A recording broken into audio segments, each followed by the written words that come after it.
Microsoft had more money, more engineers, more retail relationships, and more experience shipping consumer electronics than almost any company on Earth. When it decided to build a device to challenge the iPod in 2006, the outcome should have been obvious. A technology giant with billions in the bank, a near monopoly on computing software, and a direct line into millions of living rooms through the Xbox 360 would surely dismantle a music player made by a computer company that only a few years earlier had nearly gone bankrupt. Instead, the Zune sold so poorly that Microsoft discontinued all Zune hardware by October 2011, less than 5 years after launch. The question is not simply why Microsoft lost. The question is why none of its advantages turned into leverage. The problem the Zune was built to solve was real. By 2006, Apple's iPod had become the defining consumer electronics product of its decade. The device had not only created the portable digital music market as most people experienced it had locked that market to Apple's own software, Apple's own store, and Apple's own ecosystem. Every song a customer bought through iTunes was encoded with digital rights management that made it difficult to play on any other device. Apple held a dominant share of the portable music player market in the United States. Competitors, including SanDisk with its Sansa line and Creative with the Zen, were fighting for the remaining fraction. Microsoft entered that contest from a position of genuine corporate strength, partnering with Toshiba to manufacture the hardware and releasing the first Zune, a 30-gigabyte hard disk player, on November 14, 2006, at a retail price of $249.99. What Microsoft built was not a cheap imitation. The original Zune had a larger screen than the comparable iPod, a built-in FM radio, and a wireless sharing feature that let users beam music to other Zune owners nearby.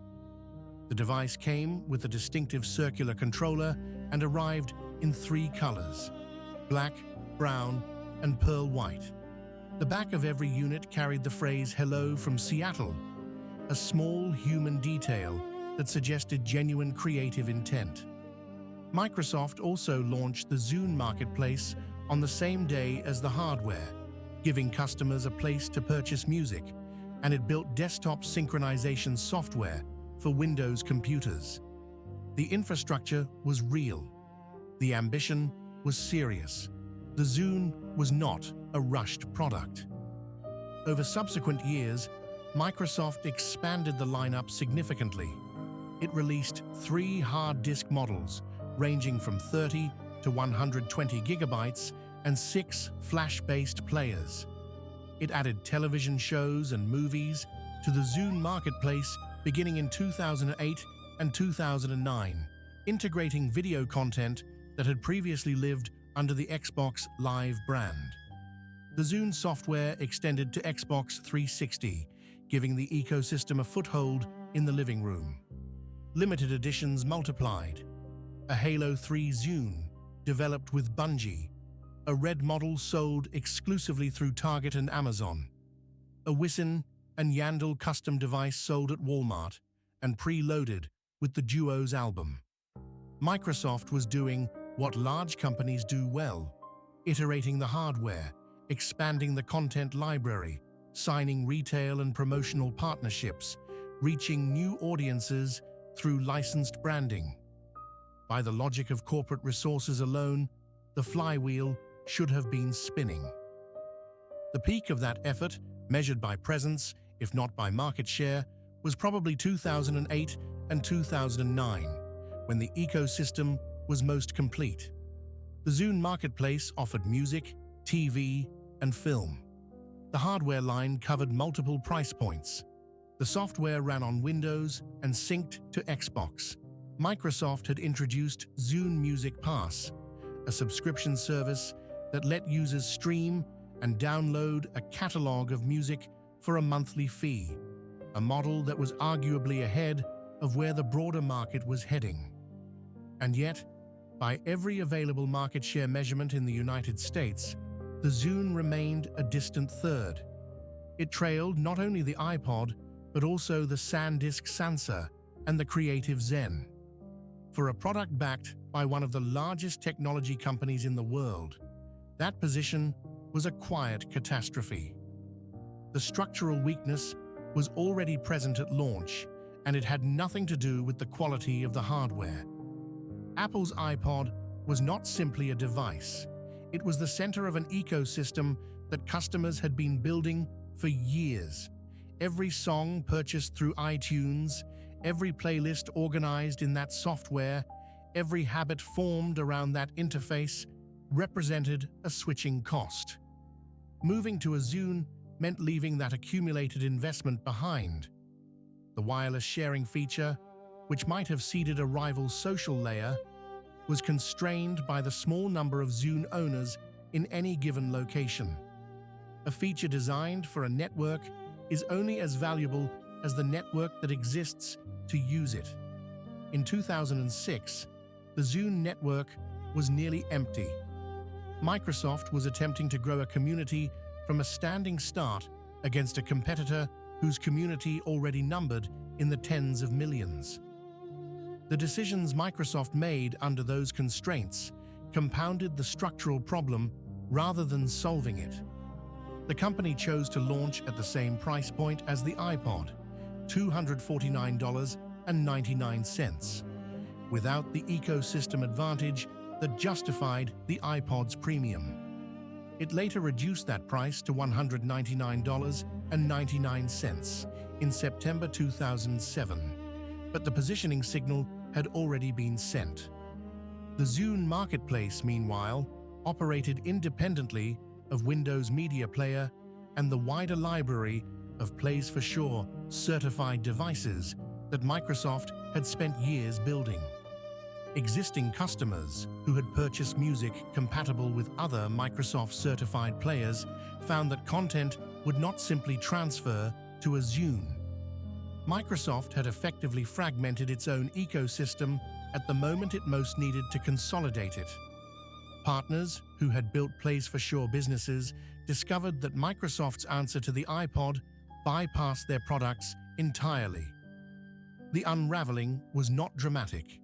There was no single quarter where the numbers collapsed, no public crisis that forced an emergency decision. The Zune simply failed to accumulate the user base that would have made its network features meaningful, the content relationships that would have made its marketplace competitive, or the retail momentum that would have made it a default choice. Apple, meanwhile, was not standing still. The iPhone launched in June 2007, 7 months after the first Zune shipped. That device would eventually absorb the iPod's function entirely, pulling music, apps, and media onto a platform that did far more than play songs. The competitive target Microsoft had aimed at began to transform into something the Zune's architecture could not follow. Microsoft discontinued all Zune hardware in October 2011. The content services continued briefly longer. Zune Marketplace became Xbox Music and Xbox Video in October 2012, carrying the digital storefront forward under a new brand while quietly erasing the Zune name. Those successor services themselves went through further rebranding. Xbox Video became Movies and TV in 2015, before the video service was finally shut down in July 2025, nearly 2 decades after the original Zune launch, as part of what the available record describes as Microsoft's continued distancing from consumer services. The people who worked on Zune, including the student marketers Microsoft called Zune Masters, the engineers who inscribed "Hello from Seattle" on the back of the first unit, and the team members who received numbered limited edition devices at launch, had built something that was genuinely functional and, in some respects, genuinely innovative. The hardware was competitive. The subscription model was forward-thinking. The failure was not a failure of craft. What the Zune story actually demonstrates is the difference between resources and leverage. Microsoft had the resources. What it could not manufacture was leverage over a decision that millions of customers had already made. Every person who had built a library in iTunes, organized playlists, purchased albums, and formed daily habits around Apple's software had already resolved the question of which ecosystem to live in. Entering that market 5 years late with comparable hardware and a fractured software story was not a plan for winning. It was a plan for competing, and competing is not the same thing. The mechanism that doomed the Zune was not a design flaw or a pricing error or a marketing failure, though all of those played roles. It was the logic of network-dependent markets, where the value of joining a platform rises with the number of people already on it, and where a late entrant with a small network cannot simply outspend the gap. The Zune had features. What it did not have and could not buy was the installed base that would have made those features matter. The more interesting question, which the Zune's history quietly raises, is why the same company went on to build one of the most valuable cloud platforms on Earth just years later, a business where the network advantage ran in Microsoft's direction rather than against it.